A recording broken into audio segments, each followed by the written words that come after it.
Some things you wouldn't mind being stuck with, like a huge inheritance. But a phone that has to be plugged in just right so it charges is not one of those things. Switch to Verizon and we'll pay off your old phone up to $800 via prepaid MasterCard for a new one on us. Just trade in any phone from our top brands with select unlimited plans. $829.99 purchase with new smartphone line on select unlimited plans. Minimum $90 per month with auto pay plus taxes and fees for 36 months required. Less $830 trade-in/promo credit applied over 36 months. Trade-in terms apply. Payoff phone requires smartphone purchase and port-in with new smartphone line on select plan. Must provide most recent bill showing payoff amount of eligible phone. Additional terms apply.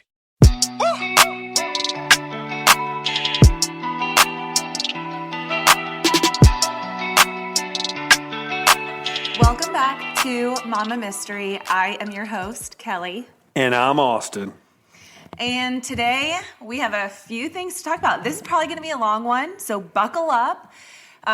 We have been a little MIA. I know we didn't post on Friday. We were in South Carolina. We have real shit going on in our life. A lot of just like you guys do. We don't just sit around and podcast all day. You guys think that's all our whole life. It's not. All right, calm down. Sorry, guys. So some of you may not really know us, and Austin owns a lean kitchen company, which is a franchise company that you can go ahead and talk about it, I guess. I don't need to talk about it. We just got some businesses. Yeah, but I'm trying to explain where we were. We were visiting store owners. Oh my gosh. Okay, so we own a company called Lean Kitchen.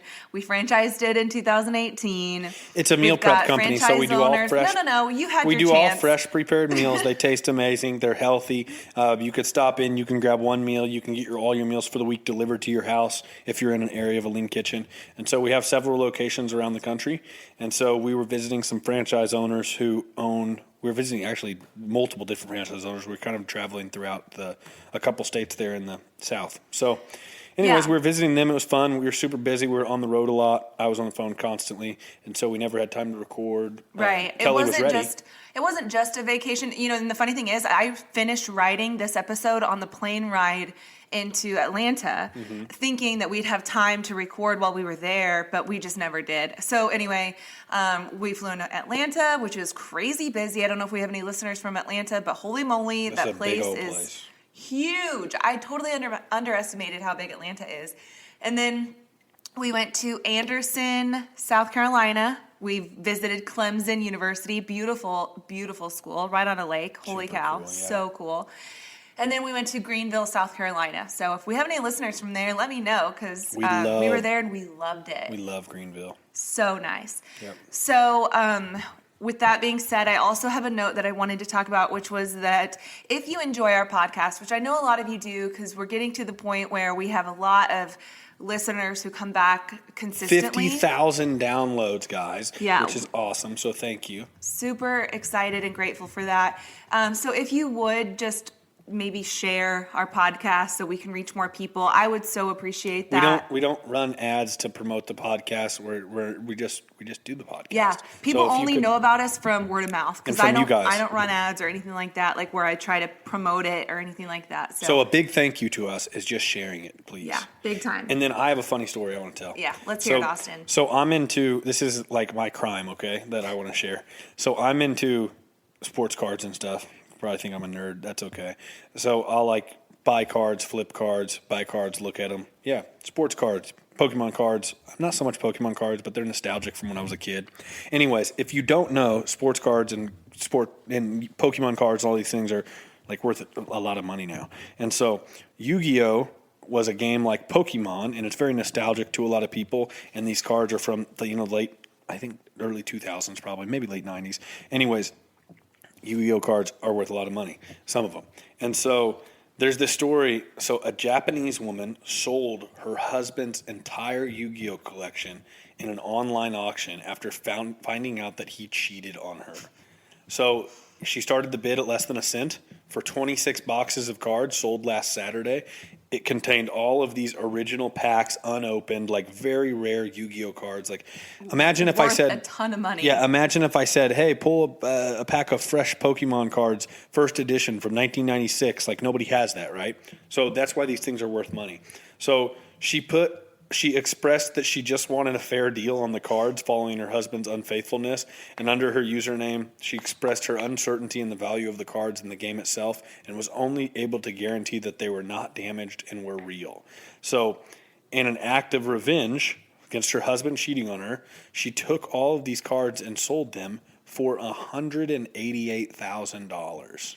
So this dude That's knew what I'm talking about. This dude knew what he had, obviously, and except he didn't at the same time because he didn't know what he had in a wife. Yeah. Cards though, he knew what he had, and yeah, she sold all of them. So that's a crime. That's the crime I have to share. Which is not really a crime. The crime is that he cheated, and the revenge and justice is that she sold his cards that were worth hundreds of thousands of dollars. Yeah. Insane, $188,000. That's what I call justice. Justice is served. I loved it. So anyway, that was the first crime story I've ever told on the podcast. Yeah, it was. I thought it was noteworthy, worth Austin sharing with us. And I don't contribute much, usually, but you do. You contribute comedic relief. And anyway, I think it would be fun if in the future you contributed more stuff like that, because you obviously brought that to my attention and I thought it was hilarious. So hopefully you all enjoyed that too. But heck yeah. All right, so what you got for us today, girl? Well, I want to give you an update on a past episode that we did. Back in December, we covered the case of Kara Kopetsky and Jessica Runyons. And if you're interested in hearing that story, it's episode 23. So last week, Kyler Yost, the main suspect in the case, finally went to trial.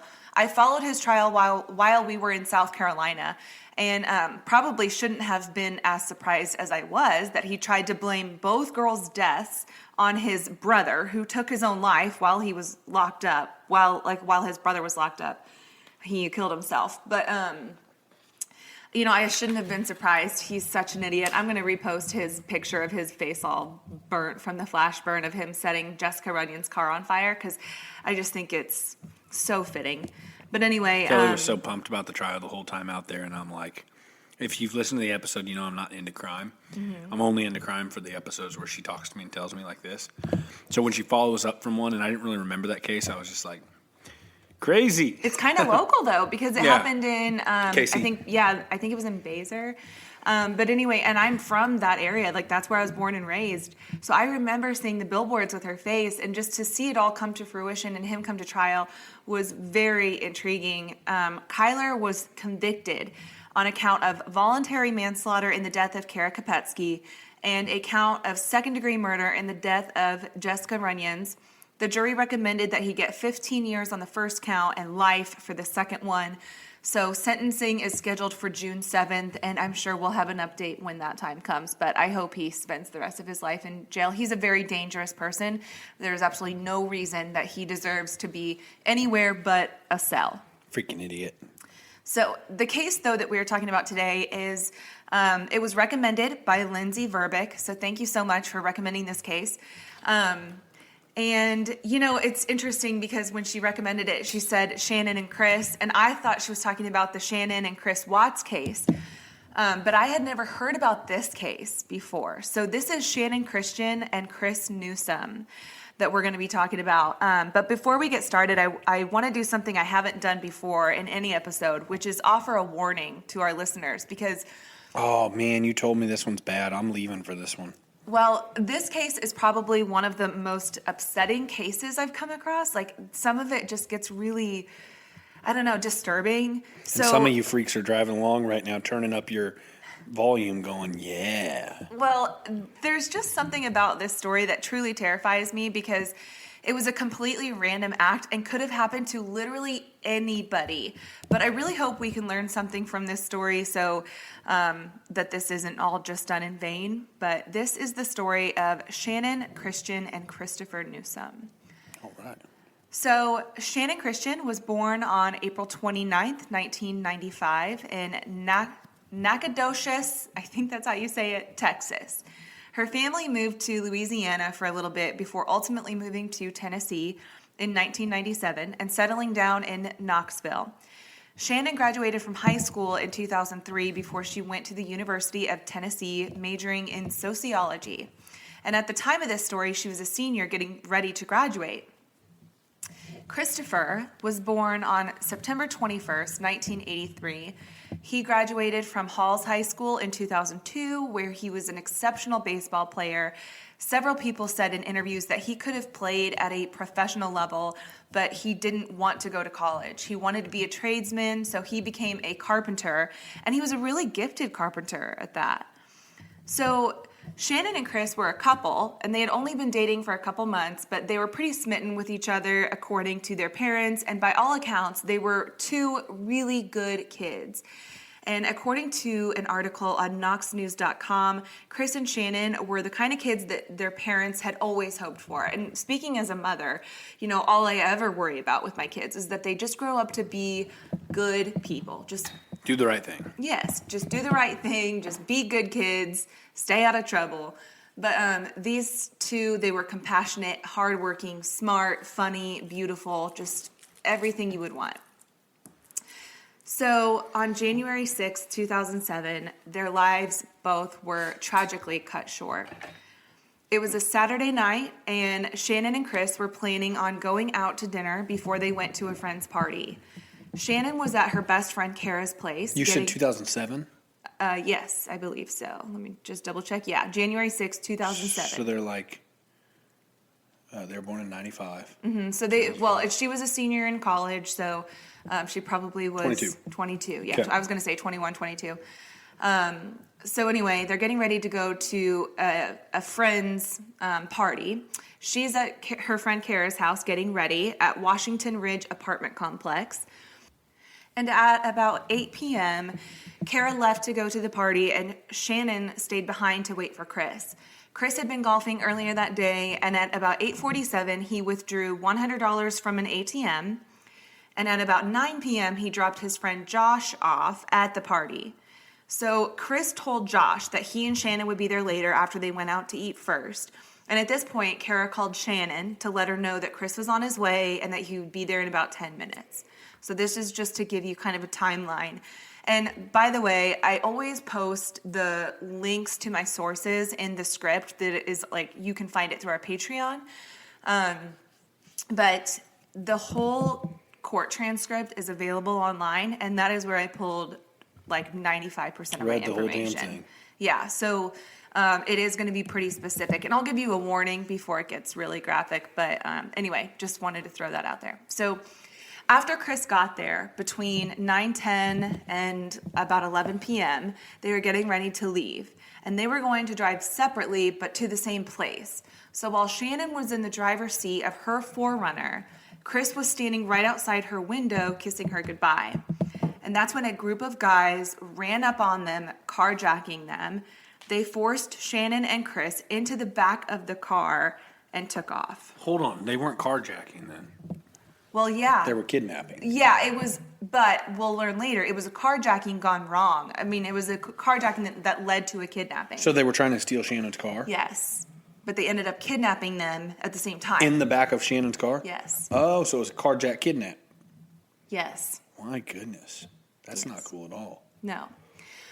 So by 10 p.m. That'd be scary as hell. Yeah, I mean, they were so unsuspecting. He's just leaning in a window kissing her goodbye, and that happens? Yeah, and then all of a sudden, this group of people, they run up, shove him into the car to steal the car. But, I mean... Gosh, that sucks. Yeah. So by 10 p.m., Chris and Channon still hadn't showed up to the party. Their friends were calling them, but neither of them were responding.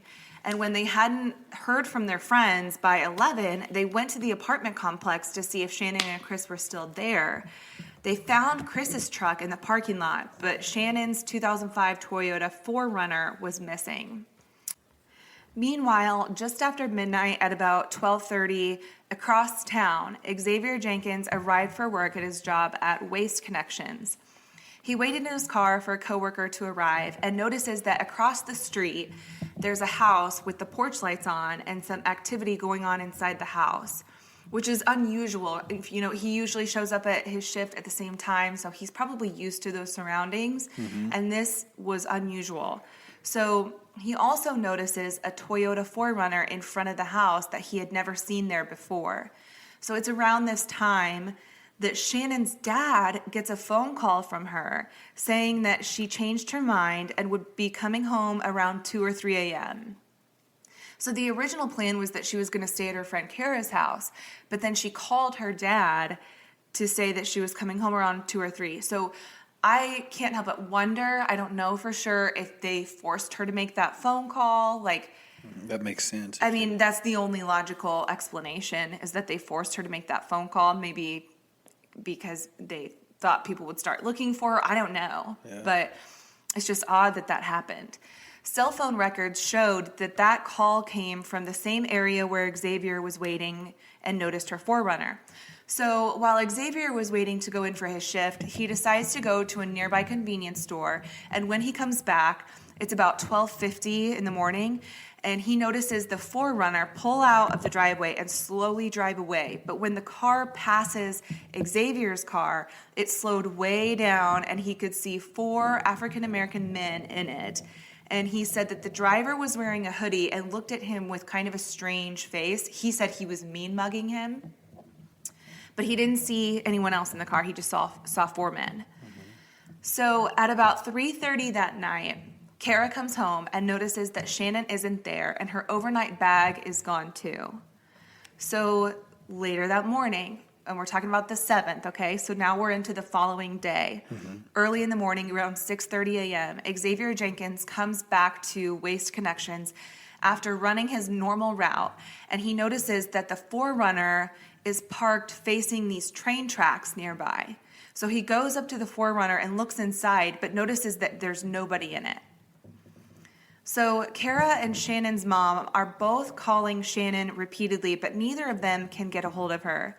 Channon never made it to work later that day either, which was totally out of character for her. So Shannon's mom is starting to get super worried. She called local hospitals and anyone she could think of to see if anyone had seen her. She also filed a missing persons report. And Chris's family, meanwhile, is doing the exact same thing on their end. But what blows my mind is that when Shannon's family filed the missing persons report, they initially told her that they wouldn't be searching for her, that they would have to do it themselves. What? And I don't know why. I couldn't find that answer, but, maybe she just wasn't gone long enough. Like, I have no idea why they would tell a mom frantically looking for her daughter that, while she's calling to file a missing persons report, that they're not going to go look for her. So Shannon's family actually reaches out to her cell phone company and requested information about her last known whereabouts, and they were able to tell Shannon's family that her phone last pinged off of the Cherry Street phone tower in East Knoxville. So all of this is happening in Knoxville, Tennessee. Meanwhile, that day, a railroad employee found Chris's body near the railroad tracks. He had been shot multiple times with his hands tied behind his back, a bandana covering his eyes, and a sock stuffed in his mouth. His head was wrapped with a sweatshirt, his feet were bound together, and his body was set on fire. Oh my gosh, who found him? Somebody working for the railroad. Holy shit. He was found near the railroad tracks. Then, so a search party for Channon was still underway when they found her car later that night at about 1:30 in the morning on the 8th. And it was parked at the corner of Chipman and Glider Street. The decals that she had on her car had been peeled off, and her belongings were missing. The front seats had been moved all the way back, which indicates that someone else was likely driving, someone taller than her. The back seat was caked in mud, and there was a pack of Newport cigarettes in the back, which was out of place since neither Chris nor Channon ever smoked. There were not any fingerprints on the car, but there was one bank envelope in the back of the car that had a fingerprint on it. And when... An envelope? I didn't even know a piece of paper could have a fingerprint. Mm-hmm. It can, but I don't know if it was one of those paper envelopes or one of those leathery type of bags. All I know is it said envelope, so I'm assuming it was paper. I get what you're saying, okay. You know what I mean? Yeah. So when the evidence technician processed that fingerprint, he discovered that it belonged to a man named Lamarcus Davidson, who just so happened to live on Chipman Street right by where Shannon's car was found. Oh, wow. So authorities hurriedly get a search warrant for Lamarcus's house and realize that he also has a warrant for failure to appear in court on a past case. So they show up to his house that Tuesday the 9th at 1:39 p.m. Nobody was home. So Sergeant Keith DeBow was among the officers there to execute the search warrant. And when he entered the kitchen, he noticed a 32-gallon trash can that was kind of oddly shaped and looked like there was maybe somebody hiding in it. Man, So I'm sorry to interrupt you. yeah. I'm just like, you know, I think that police officers are way underpaid and underappreciated. And, like, imagine how scary it would be. Like, call me whatever, a puss, whatever you want, just not very tough. I don't get excited. It doesn't, like, give me a thrill, the thought of walking up to this person's house that you believe just killed and kidnapped these people, and they have warrants, and, like, knocking on their door, not home. Just that would be intimidating enough. Yeah. And then having to go, okay, I'll search the house because I have a warrant. And walking through, like, oh my gosh, It's hats gotta off be- to police officers because that's scary. Yeah, so I'm impartial a little bit too because I was actually named after a police officer who was shot and killed in the line of duty. I believe the majority of police officers are the most brave individuals. Like, obviously every profession has bad people. is going to It's have so- a bad apple. So I'm Yeah. not over here trying to start any political arguments, but I do have respect for police.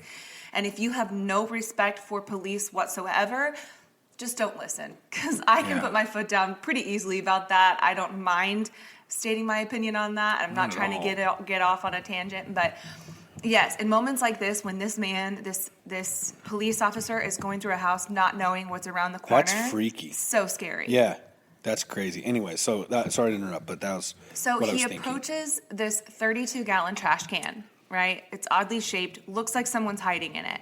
So he's got his gun drawn, and he carefully lifts open the lid and could see an arm that was partially covered with fabric. And when he touched the arm, he realized that it was a dead body. It was Channon. Oh, I just got the goosebumps so bad. So at this point, they begin collecting evidence throughout the house and discover that Shannon's clothing, her purse, her shoes, her digital camera, and her iPod with an engraving on the back that said, "Shanann Christian, Mom and Dad, we love you."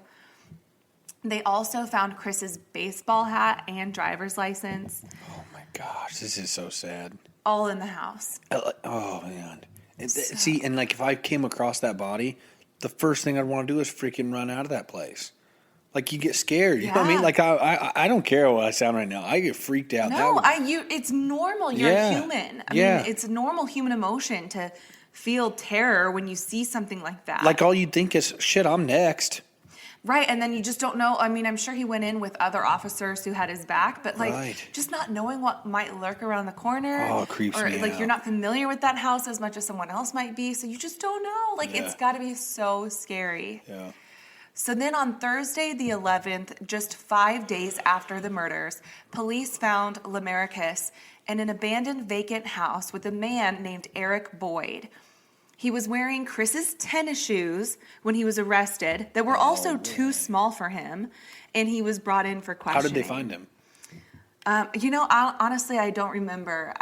It's been a few days since I read about this, but I think they might have had tips from other people who knew where And they he found was. him in a vacant and house? there was, the man Eric Boyd was later found guilty for like helping him hide, and we'll get to that point. But so Lamaricus Davidson.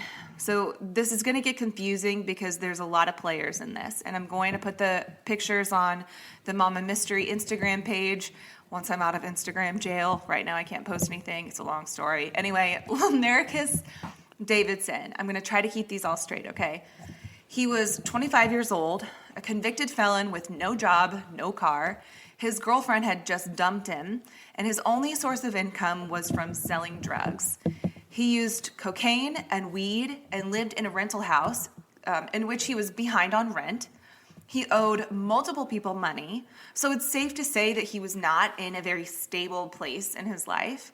And in December of 2006, just 1 month before the murders of Channon and Chris, George Thomas, LaTalvis Cobbins, and his friend Vanessa Coleman all came to live with Lamaricus.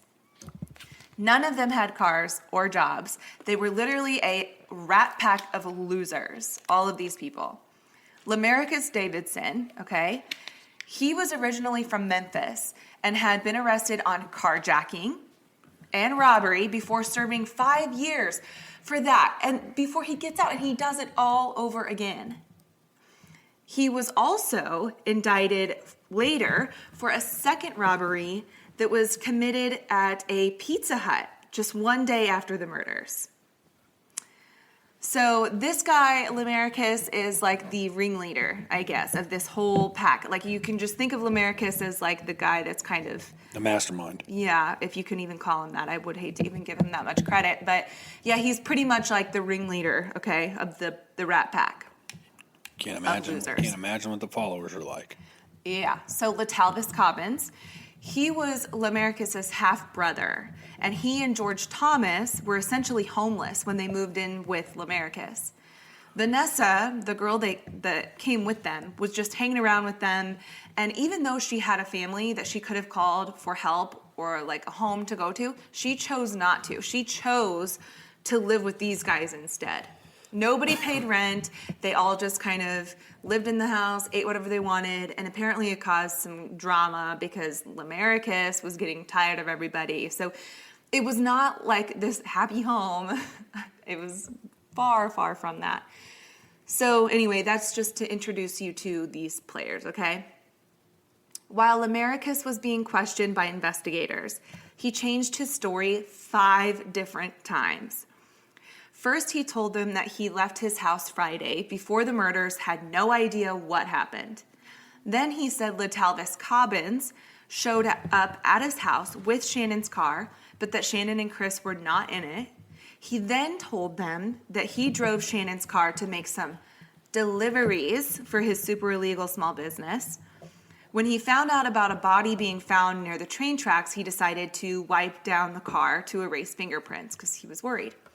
So then he changes the story again, this time saying that he was at home all day on Saturday and that he was selling drugs out of his house.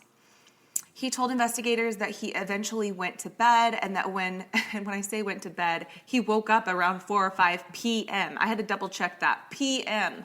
is when he woke up. He heard about the body found by the tracks. He said he didn't have anything to do with Channon and Chris's deaths, but that Latalvis told him George Thomas killed them.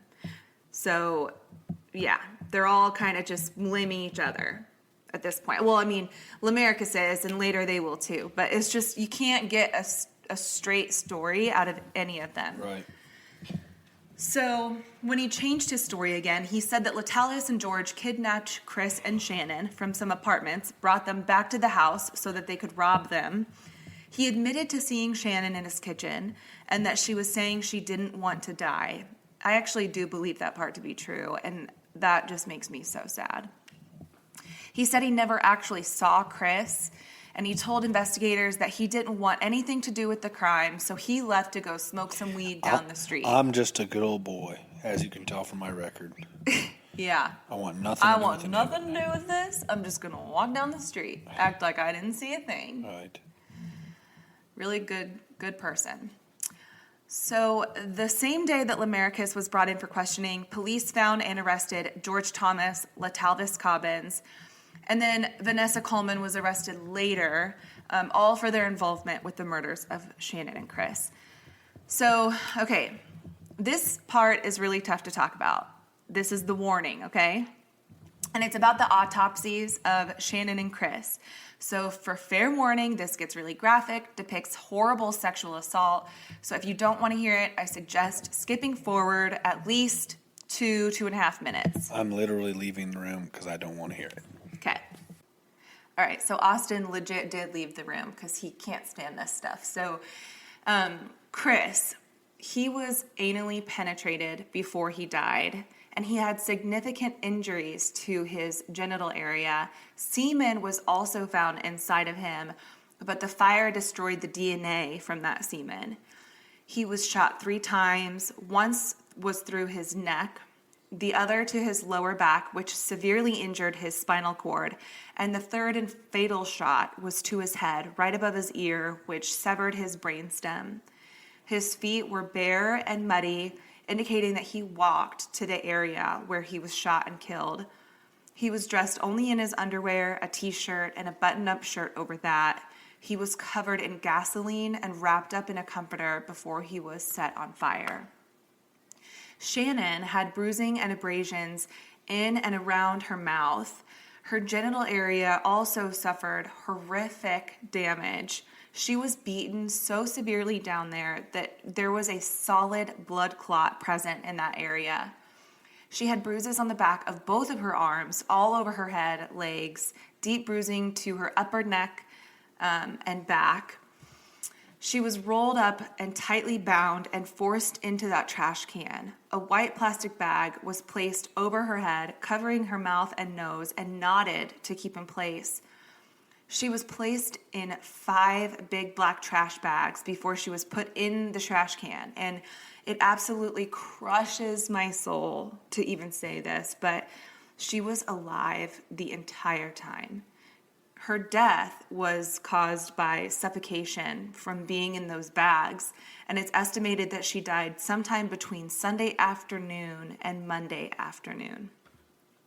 Lamarcus's sperm DNA was found inside Channon and on her jeans. So was LaTalvis's. They tried pouring bleach in and around her mouth to destroy that evidence, but obviously they failed. So Austin is back. And I don't know what you said, but I really don't like hearing that stuff because, well, one, I'm not trying to have nightmares right now, but two, it's like unbearable. I don't even know what you said, but give me the gist of what you said. They were both raped, and they had really just horrible injuries from that. And so, yeah, I'm not going to go into details with you, that's but good. I just, gosh, vicious. I hate that. Yeah.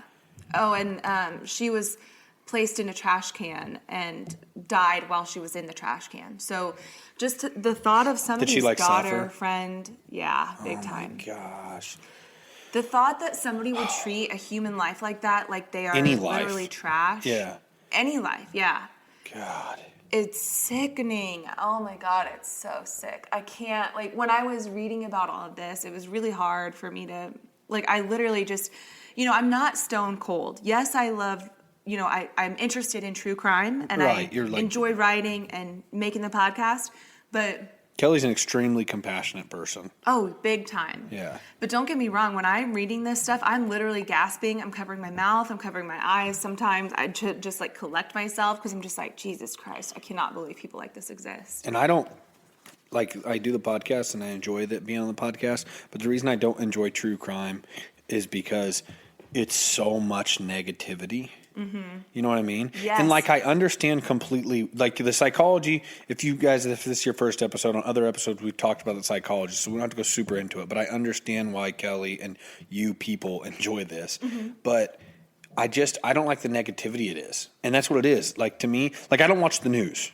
And I don't watch the news because news reports 95% negative things, and I don't need to hear that there was 3 shootings tonight and this and that. It's just, to me, I get brought down very easy from that stuff. But so if I would have listened to that horseshoe stuff you just said, I would think about it all night and it would bring me down. Oh, you would. The whole thing already brings me down. Yeah, and I think that's why it's important for us to sometimes take breaks. We didn't post on Friday, and for a while I've always tried to get episodes out Mondays and Fridays, and I put this pressure on myself, but sometimes I do need to take a break because sometimes writing these episodes, talking about them, it's a lot. It's heavy shit. Mm-hmm. So anyway, back to the story. Later that month, on January 31st of 2007, Lamarcus, LaTalvis, George, and Vanessa were charged with a total of 46 counts. Lamarcus Davidson, arguably the ringleader of this murder, was sentenced to death by lethal injection. I can think of a million ways that would be more appropriate to kill him besides this. Let's just stick an IV in him and he goes night-night. I can think of so many ways I'd rather see this guy go down. But whatever, I'm glad he got the death penalty. It's the most justice I've seen in a long time. While waiting for trial, LaTalvis got into even more trouble when he assaulted a correctional officer. So, these criminals are about as dumb as they come. He was ultimately sentenced to life in prison without parole. Eric Boyd, the man that Lamarcus was found with, was charged with being an accessory because he essentially helped Lamarcus hide out. He was sentenced to 18 years in prison for being an accessory after the fact to carjacking. And in 2019, he was convicted of premeditated murder and rape against both Channon and Chris. So in addition to his 18-year sentence, he was also sentenced to life in prison. So Vanessa, I like that. I don't know enough about the justice system, but I like when it's like double life and stuff because no chance. Yeah. Not like, okay, you got parole on your first life, not on the second life. Like it just, to me, it's like lock it and throw away the key. Yeah, but this case gets crazy, Austin. Like there's something that happens that I've never seen before, ever. So just hold your horses. Okay. Vanessa was 18 at the time of the crime, and she admitted to being there when everything went down, but she claimed that she was being held hostage the entire time and forced to do things that she didn't want to do. But while authorities were gathering evidence from the house where the murders took place, they found a journal that belonged to Vanessa, and in an entry from January 9th, which would have been 3 days after the murders, she wrote, quote, "Last night was one of a kind. We stayed with a crackhead that is cool as hell. It snowed a little bit, but it's already melted. Let's talk about adventures. I had, in all caps, one hell of an adventure since I've been in the big TN. It's a crazy world these days, but I love the fun adventures and the lessons that I've learned. It's going to be a long, interesting year." Oh my gosh. So she was sentenced to 53 years in prison for her involvement in what went down. So this case garnered so much attention, not only because of the gruesome details, but because many of the residents in the area believed that this should be considered a hate crime, since it was a group of black people who killed two white people. But with that, there were counter protests as well from people who disagreed. There was also controversy because a lot of people felt like the media didn't cover the crimes very well, or even ignored the murders because the victims were white while the assailants were black. So it was this big race issue. But again, a lot of people, including journalists, disagreed. Then in 2011, the judge that presided over the cases, his name is Richard Baumgartner, was forced to resign after he admitted to being addicted to drugs and purchasing prescription pills from convicts. What? He was also accused by a woman of trading legal favors for sex during breaks in court sessions. What? A judge. A fucking judge. Oh my goodness. So needless to say, the rat pack of losers and their lawyers believed that they deserved a new trial since he admitted to being on pills during the original trials. And sure enough, on December 1st of 2011, Judge John Carey Blackwood granted new trials to all four idiots. Oh my goodness. Which was then appealed to the Supreme Court of Tennessee, which essentially assigned the decision back to Judge Blackwood. So there's technically no proof that he was high while he was on the bench, but ultimately, in the end, retrials were granted for George and Vanessa, but not for Lamarcus and LaTalvis. So with these new trials, the max sentence that they would be allowed to receive was the sentence they already had. So they could be tried, convicted, and sentenced the same amount or less. So ultimately, Vanessa was convicted again on multiple charges that were all slightly less than her previous convictions, but she still received 35 years minus credit for time served. So she went from having a 53-year sentence to a 35-year sentence for her involvement. And in August of 2014, Channon and Chris's families were notified that her sentence was reduced by 16 days per month since she had good behavior in prison. That's kind of ridiculous for somebody who wrote how much fun it was and how it was interesting. Yeah. And that's an effed up person. Yeah, clearly. So at the parole board hearing that December, it was denied. And she was eligible again in 2020. So on December 8th of 2020, the parents of the victims showed up to remind the board why she should stay locked up, and the parole board voted unanimously to keep her behind bars. So she will not be eligible again for parole for another 10 years, which is a relief. Hopefully she just keeps getting denied. I don't know what's going to happen. But George Thomas, his retrial ended with a guilty verdict on all 38 counts. He was resentenced to life in prison. He has tried to appeal his case to the U.S. Supreme Court, but they would not even hear it. So why would you? That's satisfactory to me. In 2014, 2 new laws were introduced. The Chris Newsom Act was introduced to eliminate the need for a judge's signature on a jury verdict after the delivery of a unanimous verdict. So this eliminates the 13th juror rule, which stipulated that a judge must validate a jury's verdict.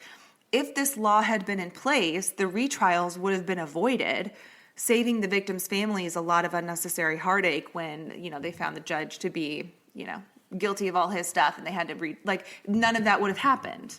Mm-hmm. So then the Channon Christian Act restricts attorneys and defendants from attempting to portray a victim in a negative light. So during Lamarcus's trial, he tried to say that Channon was at his house because she was there to buy drugs, which was a complete lie and really hurt her family because it's a character assassination.